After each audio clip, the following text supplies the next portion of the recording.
Morning, everyone. Welcome to 1 Million Cups. There's still some seats here in the middle. Feel free to fill in. We can all be friends here. Welcome. How many of you guys are here for the very first time? Wow. Round of applause. That's terrific. That's at least 10. There's almost always 10 new faces here every week, which is fantastic. First, I just want to thank our sponsors, Martin Pringle, Reverie Coffee Roasters for bringing the coffee, and Nitro Joe's for the cold brew coffee. Can we just give them a round of applause?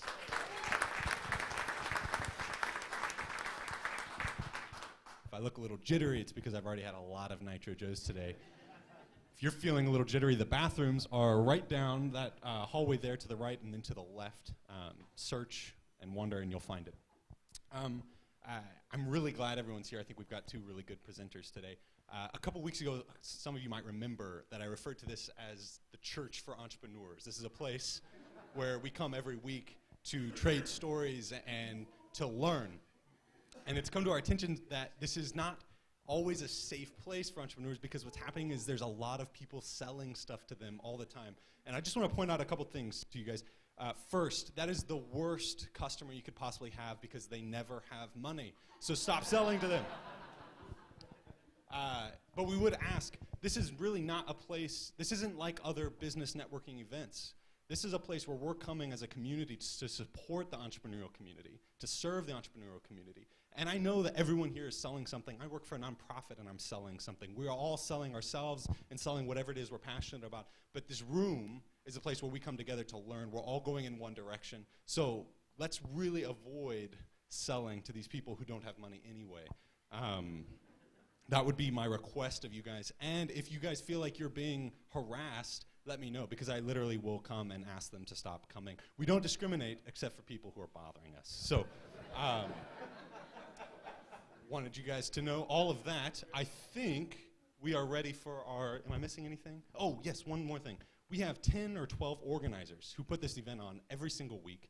They've been doing it for now 6, 7, 8 months, and we're getting really close to burning a couple of them out, and we are looking for the next presenters, or the next organizers for this group. We have on our Twitter page, we just tweeted it out this morning, there's a link to an application. We're taking applications until Friday. We've had 6 or 7 different people apply. If you are interested, you love this event, you've come a lot of times, and you want to keep it going strong, we would love for you guys to apply. We're going to be replacing organizers, rotating them in and out about every 6 to 8 months. So we'd love for you guys to apply. That's on our Twitter page. You can see our Twitter account, 1 Million Cups ICT, as well as the hashtag #Something'sBrewingICT. Feel free to tweet out about that. And our first presenter, I'd like to welcome them up. I actually don't know which company is going first.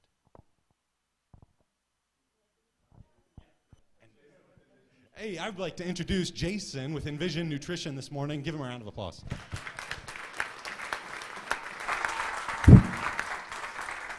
Hello and welcome. I'm Jason Fisher, Envision Nutrition.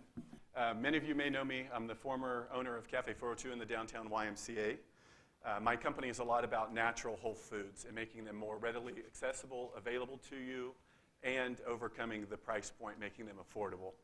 So America's patterns of obesity have been trending in the wrong way for many years.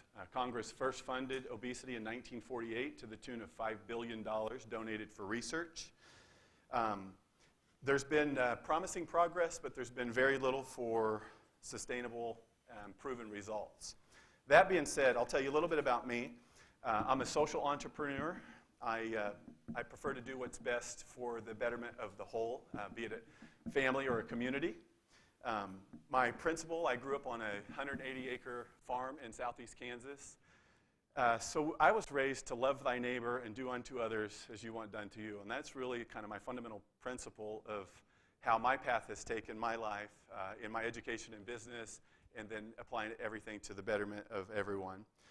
So if I can ask if everyone will just close their eyes for just a brief moment. I want you to dream with me here for a moment. I want you all to envision the best you. I want you to envision thoughts with clarity. I would like you to envision renewed level of energy. I would like you to envision and to look and feel your best. I would like you to envision an improved sex drive. Okay, you can open your eyes on that.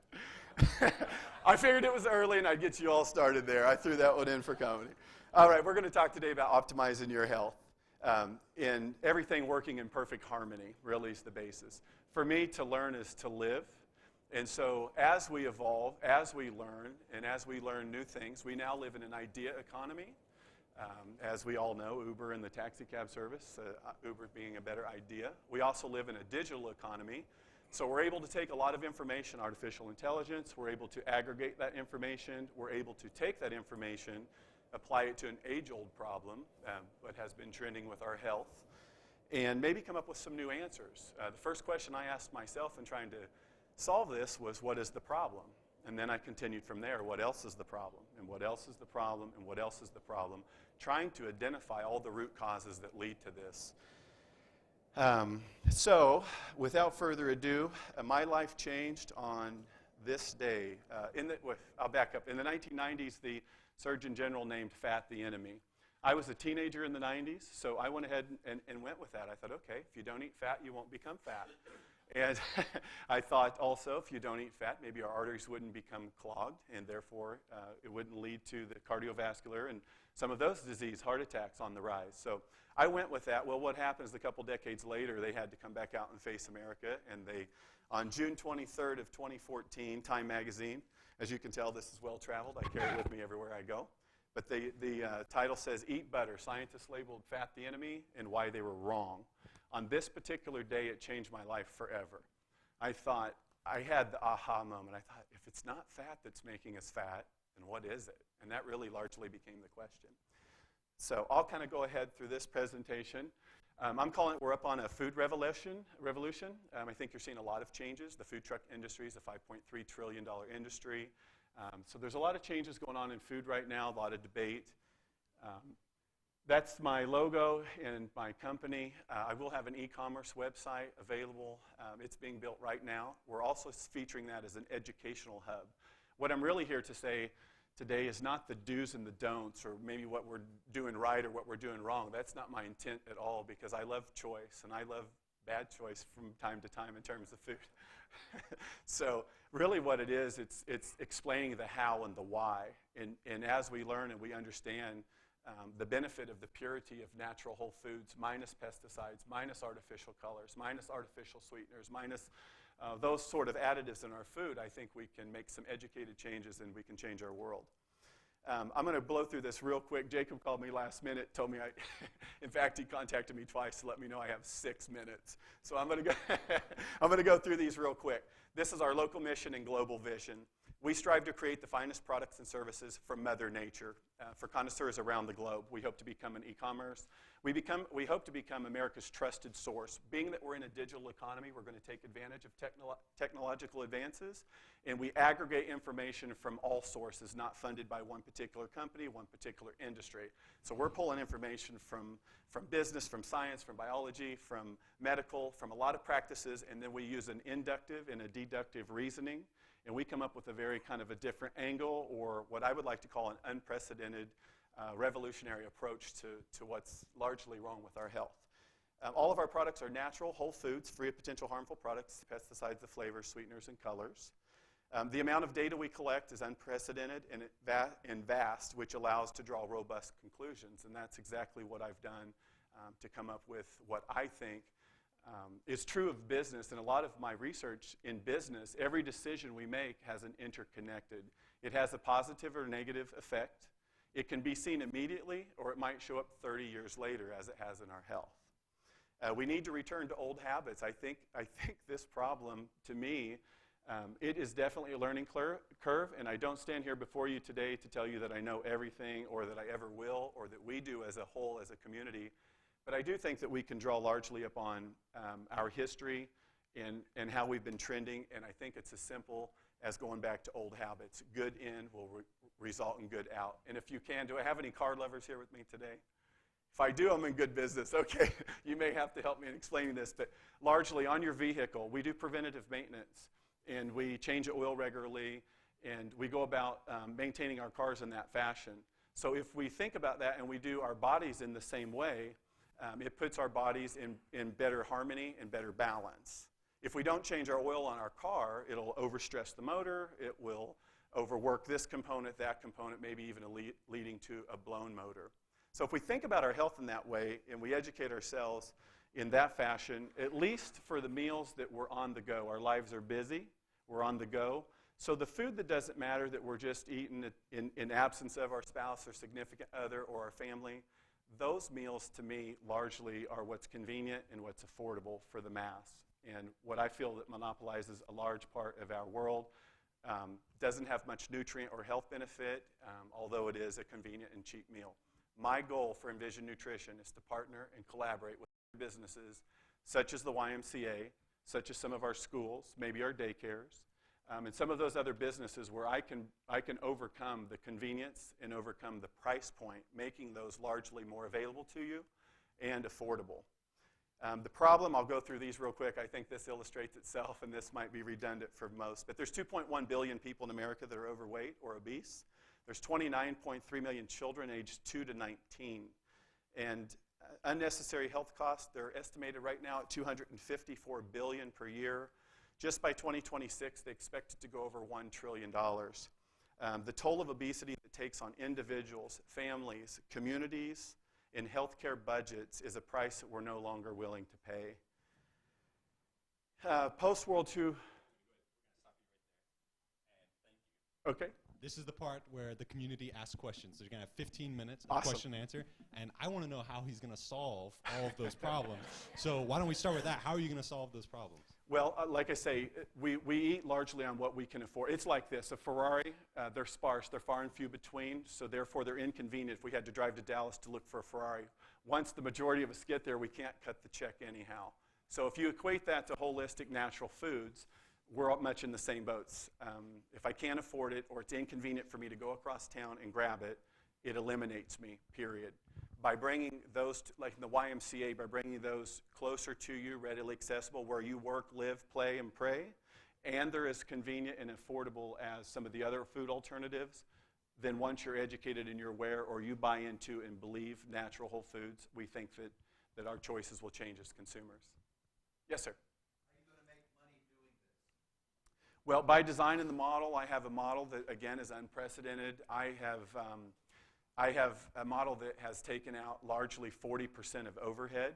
So what can sell in the other components for $10, I can sell at $6, apples for apples, product to product, and bring it to you at $6 instead of $10. Could you talk a little more about your e-commerce site and tell us a little more about that? We feel like in the digital economy, information's abundant, marketers are abundant. If you look at this screen here, post World War II, how we got there was a change in consumer behavior. Discretionary income went up 65%. The chuck wagon used to feed the men that worked in the factories while the ladies stayed at home. As consumer life evolved and as we changed, the marketers knew you had 65% more money, so they wrapped their diners in chrome, they added some neon lights, they told the ladies, let us cook for you tonight, no mess, more time for your family. 30 years later, you see where our health problems have taken us. Over here to your left. Yeah, so I had a question. Are you selling nutritional information? Is it products, or is it health, like meal plans, or what is it that's going to be offered on the site? Great question. On the website, on the e-commerce, what we hope to do, fitness and nutrition go together as we were at the Y. Before I was at the Y, you could buy yourself a Coke or a bag of chips there. So on the e-commerce, I just feel like with the aggregated information with an e-commerce site, education's definitely part of the piece, part of the puzzle. It's where eventually America will get their trusted source of information. There's a lot of information out there. Where do you go? What do you believe? And every time you turn around, today it's good, tomorrow it's not. So we're trying to pull, again, from over 2,000 sources and bring to you what we feel is your best answer. Along with e-commerce, the protein cookies and some of the products that were big sellers down there will be not only part of our kiosk that you'll find out in the community at other locations, but as well available online.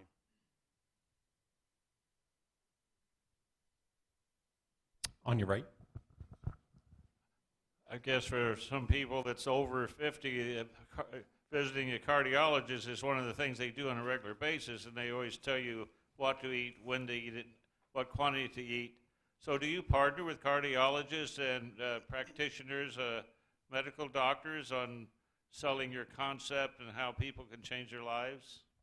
That's a great question. I have, most recently, I partnered with Dr. Ray Rogers. She's an oncologist here in town, local. She had a mastectomy. Her cancer went from stage 1 to stage 3, one stage away from incurable cancer. So she started 3 nonprofit groups to end cancer worldwide, and she asked me to be on the board of directors for those 3 because she does believe in the value of not eating the pesticides and the other foreign objects found in our food. Here on your left. When it comes to what you're selling, what your product is that product something you're going to deliver through a kiosk or a machine, or are you delivering a product by vehicle to somebody's home? What are you doing there? On the e-commerce site, you'll be able to order some of our products delivered straight to your home. Yes, I'm in the very, very beginning stages, but at the downtown YMCA, what I realized, it was a very underserved market. Our people are thirsty and hungry for information, knowing how and what to do. It's not a matter of do or don't. It's just what's best and how to go about it. And then again, we have to overcome affordability. So on the e-commerce, you'll be able to order some products directly delivered to your home. Largely what I would like to have is concepts in the Y. For example, there's 3,000 YMCAs, there's 90 million members. We could be in a majority of those locations. In addition to the fitness clubs, we hope to go into some daycare centers. We hope to go into some schools, being the pinnacle of change through education. You start a child at the 5-year-old level with an organic fruit and vegetable smoothie. There's programs that we've looked into partnering with the USDA and the government. They feed 11.8 million school children a day, wanting to increase our consumption of fruit and vegetable. Center back. How are you going to differentiate from your competitors? In large part, a lot of that's proprietary information, but in large part, again, the cost structure, what's readily available today, where we can go get holistic food today, and the price that we have to pay only appeals to the certain market that can afford it. So when I understood that I had to overcome those objectives, price point, and the fact I had to make it as readily convenient as a drive-through, that's where we put into the model, and by partnership and collaboration, I can take 40% of overhead out, which means a $10 product can now be sold at $6, making it much more affordable, and then by collaboration, will make it much more convenient. Front right. Well, you kind of answered the question, and I think a lot of it is clean eating is important to the brain, and so when you look at the school districts and what they're feeding our kids, it's heavily laden with high carbs, high fats. So I think you addressed that question, but if you look at the grocery stores and the difference between Aldi's, which has low overhead, so that's kind of where you're going. And then you look at the Dillons and the Walmarts. If you shop Aldi's, you can eat clean pretty cheap. Absolutely. So it's changing, the consumer, the homes, the families.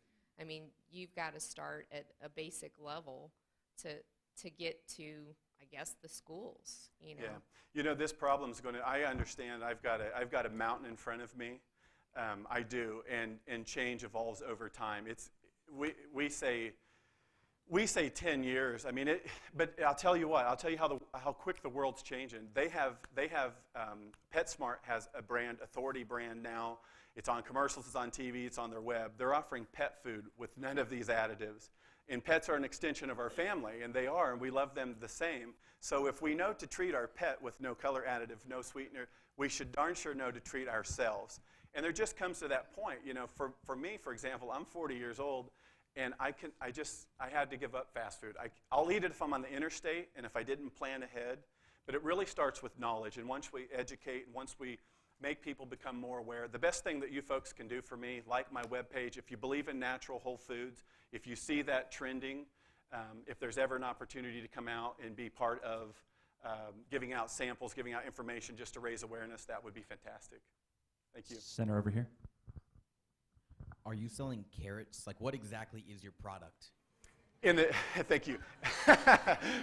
In the downtown YMCA, I had 110 products made from scratch, all natural, whole. So I was breakfast, lunch, dinner. I was a wedding caterer. We kept the schools box lunches. I did it all. I'll tell you what I realized. Being all things to all people, it's a recipe for failure in business. So I took a really good look at my product mix and my money. I'll tell you how I scaled that business. I started with $99. I sold $250,000 my first year. Here's how thirsty the market is. I sold $538 the second year, so the demand's great. What I did to answer your question specifically, 5 products equated to 88% of my revenue.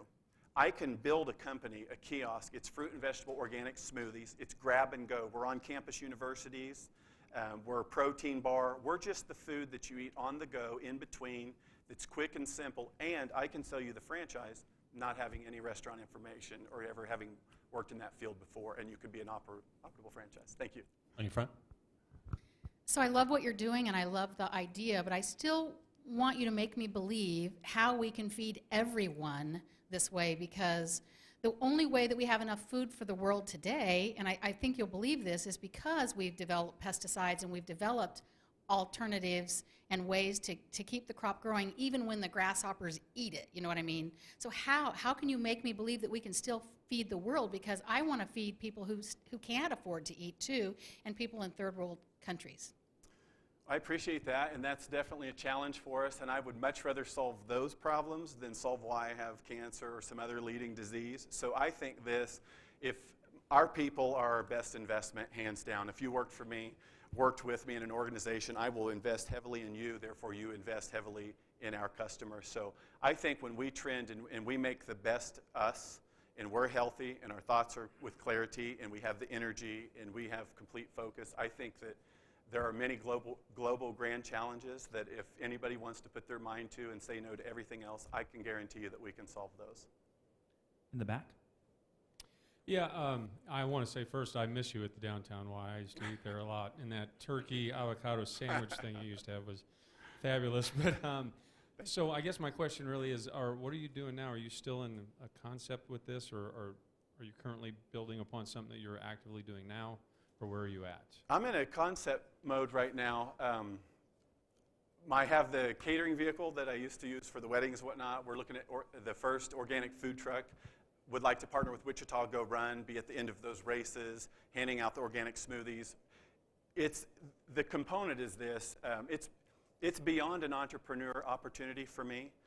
It's an opportunity really to connect with the community, to grow us in knowledge, to challenge us. Steve Jobs said, think different.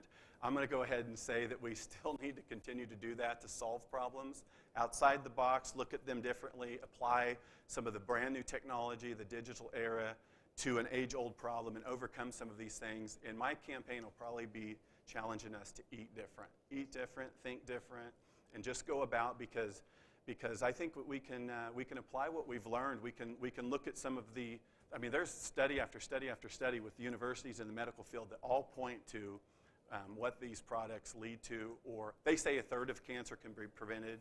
Because if in essence you'll look at it like this, and I don't know the biology and science of the interconnectivity, but if you look at it as a motor and oil put into your car, when you put good food in and natural food free of these foreign objects, you just get a system that works in better harmony. As it processes our food, as it pulls the nutrients, as it digests our food, all of it.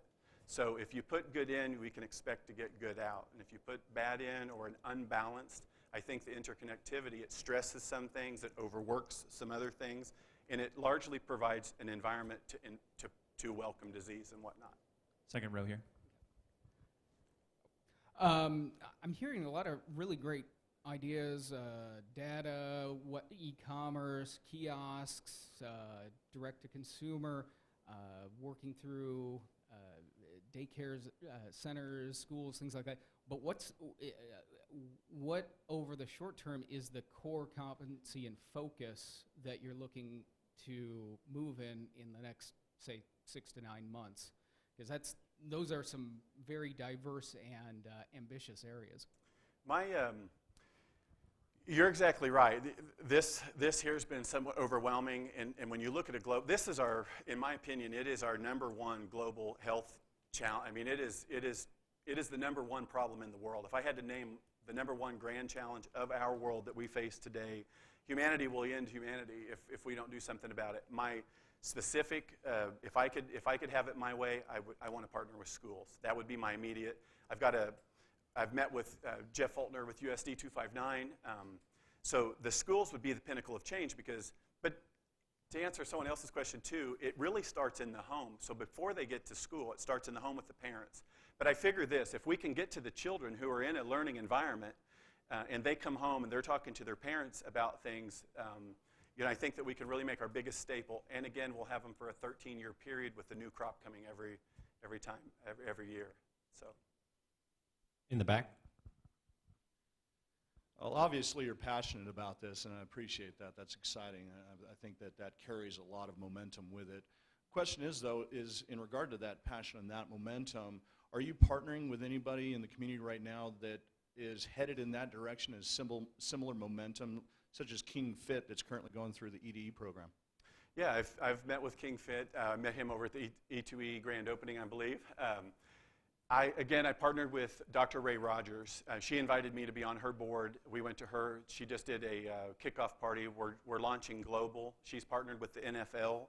So to have me on the board of directors in terms of the nutrition, in terms of supporting a holistic, natural, whole food, it's going to be somewhat of a process. I think when I come across the right opportunity, maybe the right person that sees the vision, maybe has some of the economic backing or opportunity to fund in that way, I think is when you'll really start to see progress kick off. Last question. What can we as a community do to support you? Thank you. I think I've answered that once before. Really, if you believe in natural whole food, if you see some benefit in that, I know raising enough food to soon feed 8, 9, 10 billion, that's definitely going to be a challenge. That may be of where the GMOs and whatnot, but I grew up on a 180-acre farm, and I'll tell you, you can call it business ethics or whatever, there were growth hormones and there were plenty of product available that my dad could have administered to his cattle. The problem was he couldn't sleep at night. And so therefore, I think if we demand a little bit better and we don't settle for anything, I'm not willing to settle for anything less because it boils down to our health and our well-being and our overall quality of life. Because if you look at medicine in terms of every time we go in for a surgery, every time we're administered pills as a Band-Aid or as not a preventative, it takes away the quality of our life. The less that I'm operated on, the less that I can see those folks down there, the better off I am. So if you like what I had to say today, envisionnutrition.org is my website, envisionnutrition.org, and then it'll be an e-commerce site before long. And then if you like us on Facebook, that'll kind of get the share my post. I post a lot of information that I find valid. So that would be the best thing that you could do for me. I would appreciate it. Thank you. Thank you. Tough crowd. Well, real quick, before I do my announcements and my comedy routine, is anyone here from CoRNerstone Healthcare? We seem to have lost our second presenter, but that's okay because the organizers, our organizing team is so prepared. We make Swiss Army knives look like something that's not nearly as prepared as Swiss Army knives. Real quick, I want to show you the entire contents of my computer and talk about things that are coming up in the next couple days. You can always find events at startupwichita.com. There's an events tab there, and you can also add little events here. There's 2 of them that I want to talk about. One of them is right here, customer discovery and the foundations of a profitable business. Tomorrow night, it's an event happening at the Labor Party. You can find more information at startupwichita.com or at the meetup event. It's a great event. I'm really happy to be bringing it for sure. Secondly, I want to talk about next week. Okay, so you all are coming next week, correct? Yes, good. I didn't hear everyone. You all are coming here next week, right?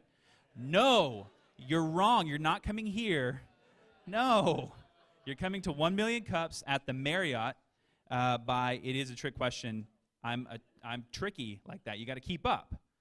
It's at the Marriott. It's part of Accelerate the Heartland, which is this little guy right here. Accelerate the Heartland. So important. It's on here twice, actually. Accelerate the Heartland is an all-day event next week.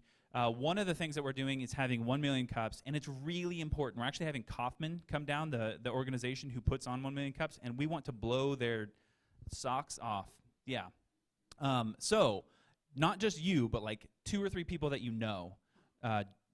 Bind them, kidnap them, drug them. I'm getting an audible cue here. Nobody leave because our presenter's here. But you weren't worried about that anyway, were you? Okay, great. So, yes, Accelerate the Heartland. It's very important that you come to the 1 Million Cups. You should come to the whole thing.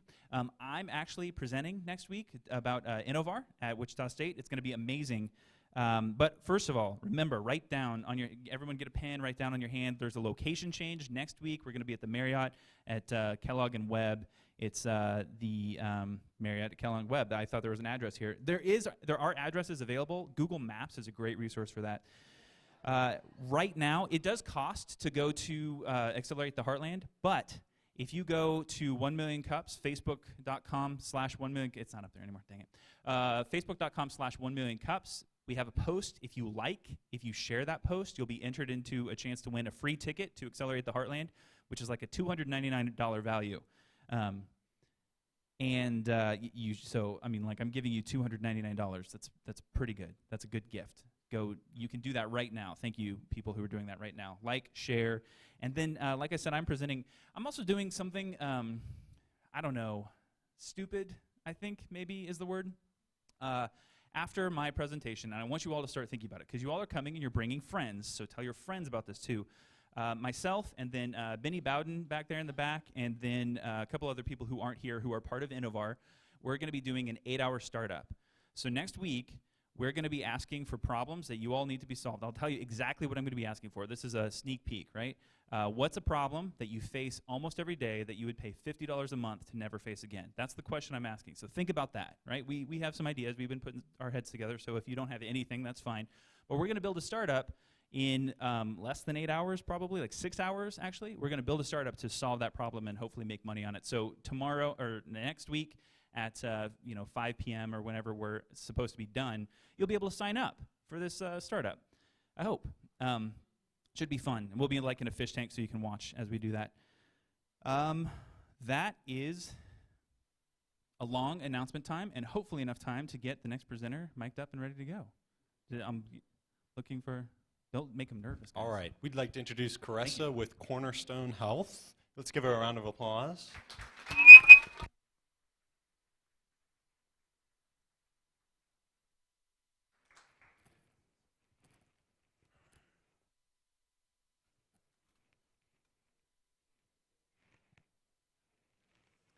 Good morning.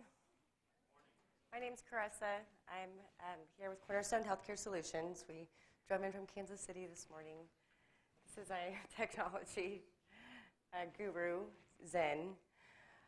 I'll get started basically just telling you a little bit about what we do or how we got started. I'm a registered nurse working bedside acute care.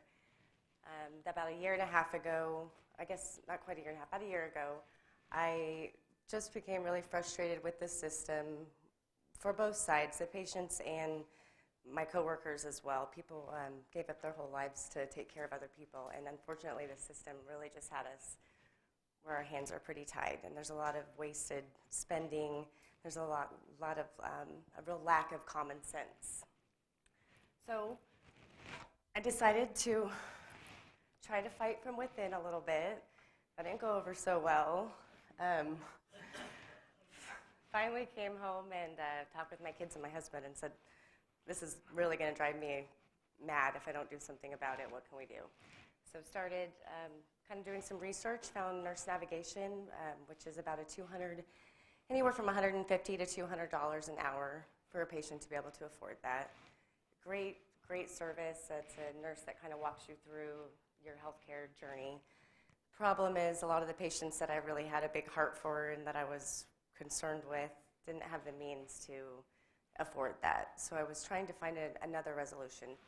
Started doing a lot of research, talking to a lot of corporations, found that corporations are really feeling the same heat that I feel for their employees. Healthcare has gone so expensive, they're unable to provide the services they want to provide for their employees. They're unable to take care of their employees the way they would like to.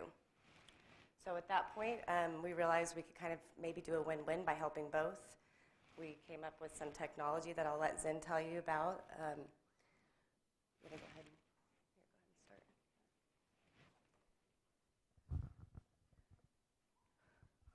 So what we're doing is we've come up with a really simple way just to connect everyone.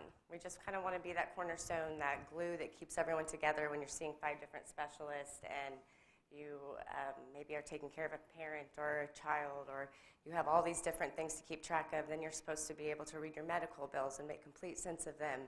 And there's really not a whole lot of support out there. We have found a lot of applications that are kind of starting to be built, and that is coming along. One thing that I saw lacking in that was just the personalization.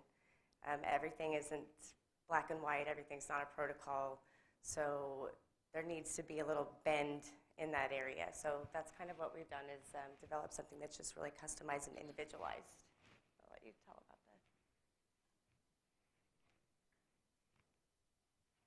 that. Definitely. Big problem. Huge fragment in the healthcare system. No one really knows what the other side is doing. So that's what we're solving here. And go ahead. When we have a system that's reactive care, we spend a lot of money on extra testing, medication misusage. Just 70% of healthcare costs overall are wasted costs. It's just, we're beyond time. We're 37th in the world with healthcare, and we're spending more than all of the countries combined that are actually developed. So that's a huge flag to me that something needs to be done. So we've decided that we're providing a platform just so they can always have their medical records with them, always be able to communicate, involve whoever they want to in their care. We don't want to replace the doctors. We don't want to replace these people that are really trying to make a difference in healthcare. We just want to be the glue that kind of holds everyone together. So you have that one person that you can always ask, hey, what's going on with this? Or what doctor is this? Where did this bill come from? You have one person that you're not on hold with, one person that is always there to answer the phone in the middle of the night, anytime. So honestly, so I can do what I went to school to do, just be a nurse. I'll let you take over the boring technology side. She says it's a boring part, great. So there's really 2 major problems that we're facing right now in healthcare, and that is uncertainty, and that is a disconnect between the patients and the medical professionals that they're dealing with. And trying to solve either of those problems, that's a tall order.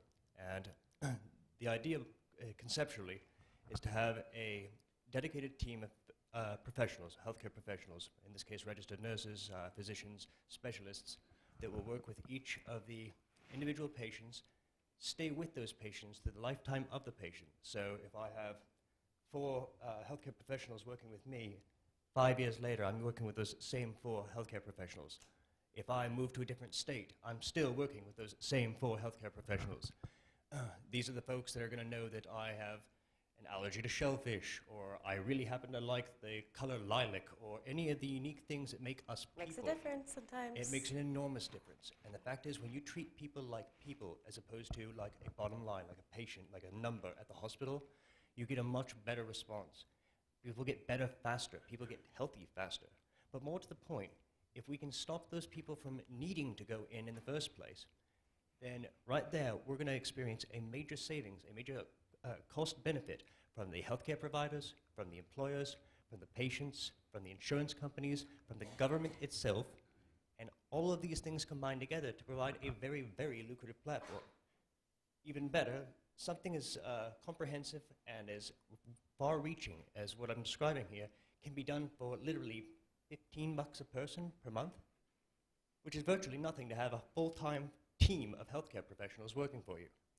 And the way that we do that is through a combination of, frankly, clever technology. Boring technology, mind you, but clever. Please don't leave. The initial platform is a communication system designed to tie in web communication, phone communication, text messages, all of the constant social media systems that we're currently using and employing today, that allows me to go in and talk to one of these professionals that have been assigned to me and initially assigned by my needs and any medical conditions I may have. If I have a propensity towards cancer, I will have an oncology nurse. If I have specific... Mainly because of your accent. You're you're so sophisticated. But your 6 minutes is up. Thank you guys so much. So Sure. we're going to do question and answer now. Actually, give them a round of applause. That's good.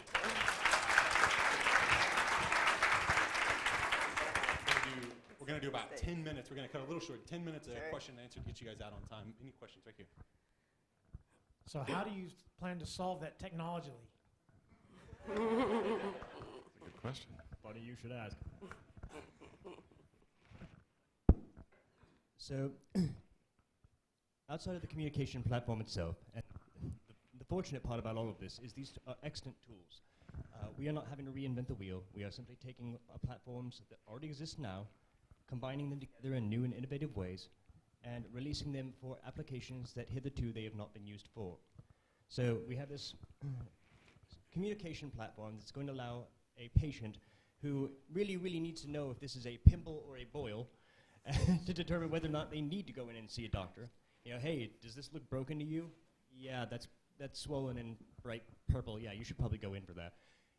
If I can take a photograph and immediately get in contact with a registered nurse, I can probably preclude a good chunk of the worry. And that's really what drives people in to seek medical treatment, is it's the uncertainty. I don't know if I need a doctor for this. I'm not a professional. I'm a programmer. And believe me, we have no social contact with anything. So if it's not carpal tunnel, I have no background in this.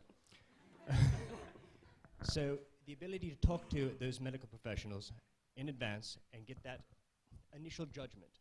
Likewise, is it 82% that post-surgery? Yes. Post-surgery, if a one call from an RN in your post-follow-up, especially with open heart or cardiac or any of your longer-term ones, it's been shown to reduce readmissions by about 82%. If you don't know, readmissions are something that insurance doesn't pay if it's within 30 days of your discharge. So that's something that the hospital is just forced to eat every time. It's something that's driving all of our healthcare costs up. When it really, one phone call, make sure you're on the right meds and you understand your plan of care and you weren't rushed out the door because you didn't want to bother the doctor, which is a big concern a lot of people have. Which is a microcosm of the overall problem. The fact is, 4 out of 5 people in a simple scenario like that could have been precluded from needing to go in. That right there, the savings that can amount to is enormous, and it's a no-brainer for companies to sign up for an entity like this. Are you classified solely as a consultation service, or is this something that requires record keeping, charting, licensure, liability? What's the difference? Record keeping and charting are actually, alas, the second part of this that we have not had a chance to touch on yet. We do have a proprietary form of encryption, which is a double-blind encryption system. This is really incredibly useful for medical records especially. We have no ability to decrypt this data, even ourselves. The patients themselves have a series of unique pieces of data that are attached to them. And when they are admitted to a doctor's office, that doctor's office can make a handshake, a request to our system, and gather these medical records. Without that specific handshake taking place, even if hackers steal our entire database, have at, guys, because you've got millions of records of gibberish, and each one's going to take about 22 years to break. So I will suck up the $50,000 HIPAA violation every 22 years. I'll cope with that. It's not worth the hassle at that point. The major thing that we've got to look at is how do we keep this stuff completely contained? How do we keep it completely secured? And in doing so, how do we allow it to follow the patient from doctor to doctor, state to state, treatment to treatment? And right now there's such a ridiculous disparate disconnect between West Coast and East Coast, and we're trying to centralize this medical system, but we're currently not doing a fabulous job at it, at least. And we believe that our products can, amongst other things, help with that as well. In the back. I'm trying to understand how the service itself works. Sure. Is it along the lines of a telemedicine type of situation / home visit / That's actually pretty accurate. networking type of thing? Is that what I'm That's getting? actually pretty accurate. We'd like to try to keep, obviously the first stage is going to be contacting us, either phone or text or through an app. But we are going to offer, things, if you just got diagnosed with cancer and you have no one else to turn to and you're trying to swallow a bunch of information and are also expected to determine your next your plan of care immediately, we do want to have support for things like that, where someone can actually come up and be there for you. So later you can re-explain what happened and you can kind of get a chance to soak it in.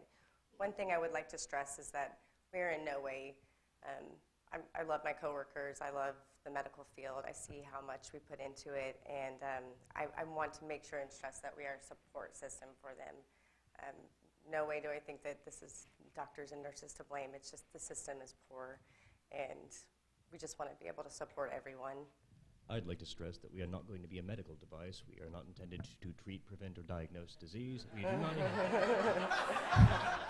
We do not need FDA approval. He follows me around doing that everywhere. I'm like, let's just help the people. And towards the left in the back, I'm known for asking pointed questions, so I'm not trying to be a Please. jerk. I'm asking pointed questions. In one sentence, can you tell me what your product is and how you make money off of it? It is a platform to connect all the different people in healthcare for one's care. That is pretty much what it is. We're just connecting healthcare. How we make money off of it is the employers right now and corporations are really looking for ways to engage their workers to actually get the costs down, because each year, your costs go up. They look at your costs and what you've spent, and then that's how they adjust the next year. It's really short timing here, but there's different taxes coming up that a lot of those corporations, like the Cadillac tax, are really trying to avoid. So they're really trying to get their costs down. A lot of them are being forced out of business because a lot of places are paying more for healthcare than they are for, their actual product or whatnot. So at $15 a month, all the corporations that, like I said, we did a lot of field studying and things. This is something that they're very willing to spend the money on to get the results. Middle back.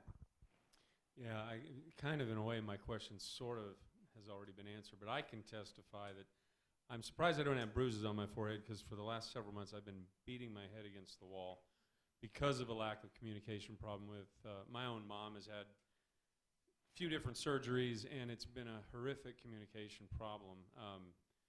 The problem for me is she's 10 hours away, and we've had to make several trips.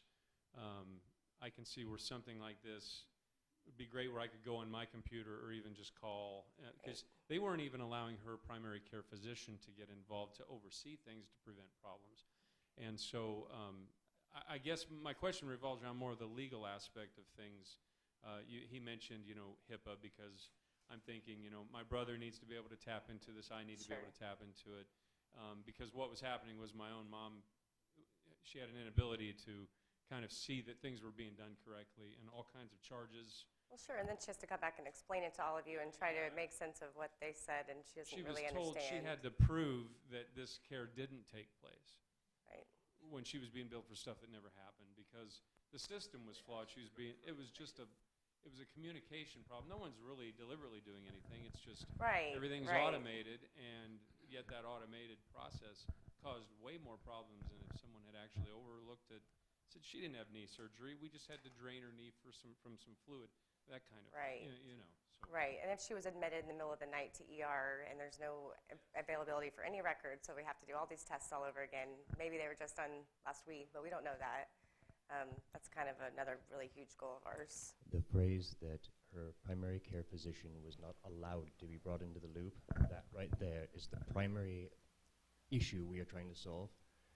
And the doctors want to solve it too, the professionals that do work in the field all feel this same squeeze, and they all want it resolved as much as the patients do at the end. Right here in the middle back. So is this all like hospital related with visceral issues, to where it's like an MD-DO is your team that you guys are looking at?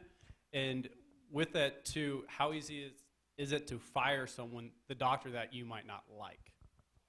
Well, that's extremely easy. If most people just don't know that, probably. You can't always fire a doctor at any point in time. But for us... But you guys are talking about having a small team that you always go to. What if that one of those members of the small team you do not like? How easy is it to switch to a new MD-DO? Oh, I understand. Okay, sorry.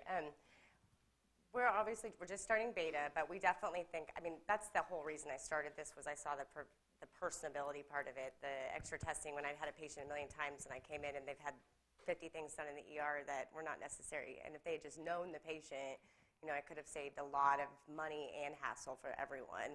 So that is really the most important thing of what I'm doing, really. So there we're are going multiple to micro have teams per region, and a user can elect to switch from micro team to micro team when it comes up. Last question on your left. You've got 30 seconds to answer it. Oh, no. Hi, I'm not a doctor, nor do I play one on TV. But let's pretend I'm a primary care. Let's pretend I'm a primary care provider. How are you going to convince me that I want my patients consulting you? Secondly, maybe it's the insurance provider is causing some of the disconnect. How are you going to make the disconnect between my patient and myself better and not worse? Sure. Okay, with your healthcare provider, how we're helping them. They also are extremely overworked right now. I've worked in one of those offices before too. If we're fielding half of their phone calls, but we're not costing them any money, or even 15% of their phone calls because people have someone else to call first, or as soon as the doctor leaves the room, they don't say, what did he say? They can call us. So we're actually benefiting them in a lot of ways, just being a support system for them. And we seem to have a lot of support in that area. And then quick, what was the second part of your? Well, that also leads to one of the things too, like how do you help the disconnect? Because I can see how that would cause even more disconnect in communication. And then when you talk about the insurance, everything else, how are you going to help me be more connected to my patient? Right. So when you have a patient that has several different, different specialists and things like that, a lot of times you don't get those reports or those testing back for several weeks or whatnot. And even so, when you do, you're trying to manage a lot of patients. So really, they're pretty excited to see something come along to kind of help field those calls and things. We do also, again, there's a lot more to what we're doing, but we do also have dedicated specialty nurses in each area that we're considering that will be making those connections in the community to make sure that the trust is there and that we have whatever works for that particular doctor. And so that I don't bill them for the same thing that you bill. Right. Right. Last question. What can we as a community do to help you? We are just trying to get support and get the word out, and that's our biggest thing. We need somewhere to go to talk about and get fired back up so we can go back out and do what we're doing. Any support, of course, is always great, and really just listening to us this morning, and it's very helpful. So thank you. Round of applause for this.